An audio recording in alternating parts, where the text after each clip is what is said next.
But he's like, I'm gonna tend to this minor flesh wound.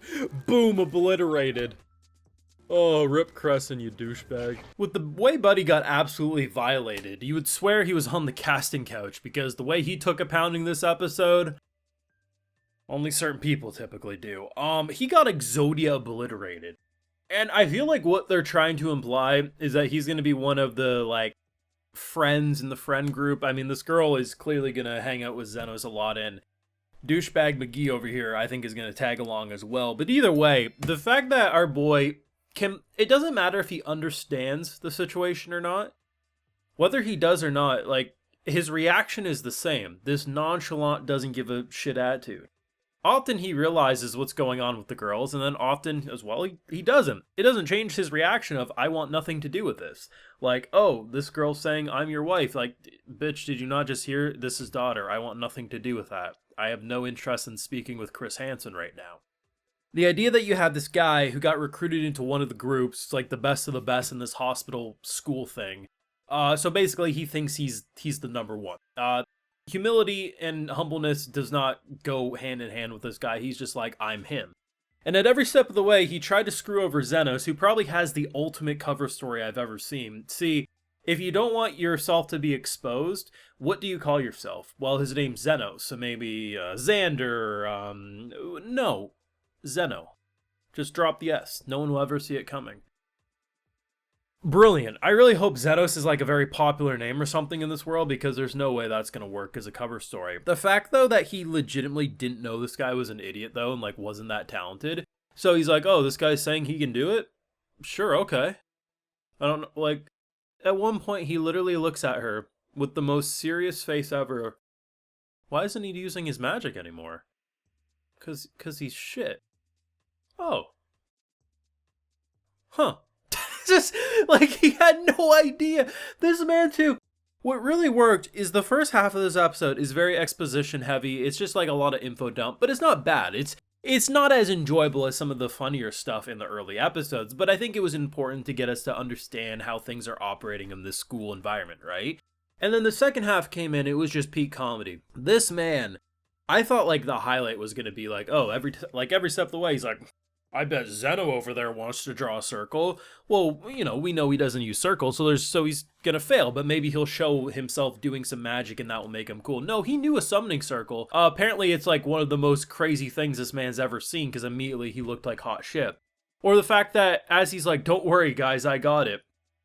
Buddy was pretty much the equivalent of Loki in the first Avengers when Hulk grabbed him by his leg and just smashed him left to right. That's basically what was happening. He's like, I can do this all day. Like, no, you couldn't. This man, like, I think this is probably the single funniest thing this show's done.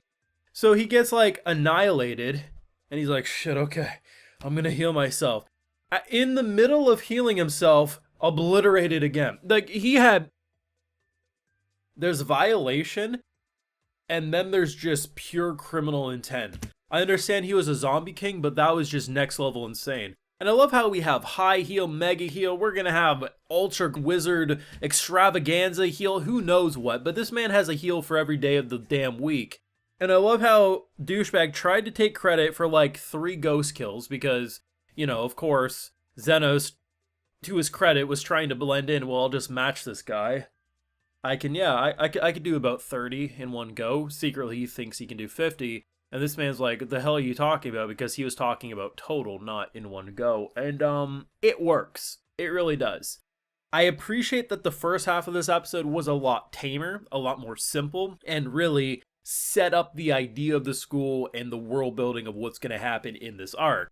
And then the second half just said, okay, we might be in a school environment, but boy golly, is this going to be a dumb as hell school environment. And I love, too, that the characters weren't really acting too stupid. Even this older guy, who's apparently, like, the head of the best little group in the school, he's like, well, if this kid's, you know, trying to argue he can do these crazy things, go send him in. If he actually can do it, then yeah, I want him with me. But otherwise, let's, you know, give this guy a sense of reality. Not really the worst thing to say, given the circumstances. But yeah, like this, I didn't expect much from this episode. I thought this was going to be a slow burn. kind of get us to understand some things. Maybe we'll build some relationships, build some rivalries, and then we'd come back next week and something fun would happen. It's the humor. The thing that makes this show so good is his deadpan, I don't give a shit attitude. And the mixture of him knowing and not knowing things doesn't really change the enjoyment because his reaction mostly stays the same. Had he known from the beginning, which is what I thought he did, that this guy was full of shit, his reaction would be, yeah, I mean, it's what you get. You're being an idiot. Anyway, super extravaganza heel. What did we get instead? He's lying? Huh. What an idiot. Super extravaganza heel. No matter what, his reaction is pretty much like, huh.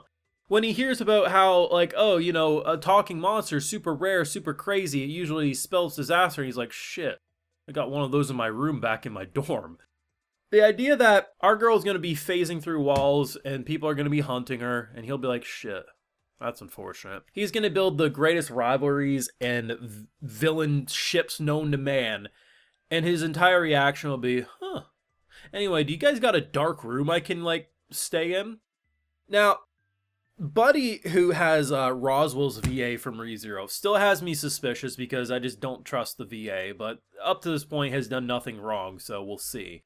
Hopefully they don't go the route that the red lung disease, I think is what they called it, wasn't something he invented to cure, because if so, rough. But yeah, this has been a very fun show. I was not expecting to like this show as much as I am, but I've been saying it ever since The Wrong Way to Use Healing Magic. I truly believe Healing Magic probably has some of the most potential for magic anime in terms of making creative and fun stories, whether it's, you know, beating yourself up senseless and immediately healing your body and your muscles just to give you the most buff body known to man. The only thing that would really rival it would be the Expedition 60 from Expedition 33, if you know, you know. Or seeing here just how, like, the idea of purging unholy undead aura with healing magic, and the fact that you can launch a healing spell on two people, one of which will get disintegrated and the other will heal.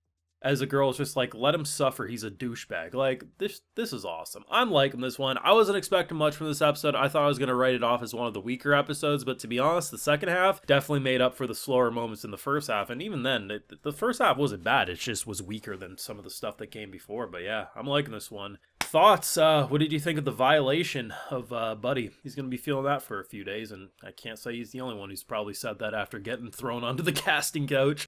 Thoughts down below. Leave a like if you enjoyed, subscribe if you're new around here, of course ring that bell. We do have the full live reactions over on my Patreon, and hey, while you're over there, I'll just give you a video shout out. Alright, so today we got Tade Goldwait, One Piece Man, Nicholas Wilhelm, Francis Mondra, Brendan M. Gibbons, and we also have Neko Chibi. So I appreciate the support, everyone. Please take care. Have a good one.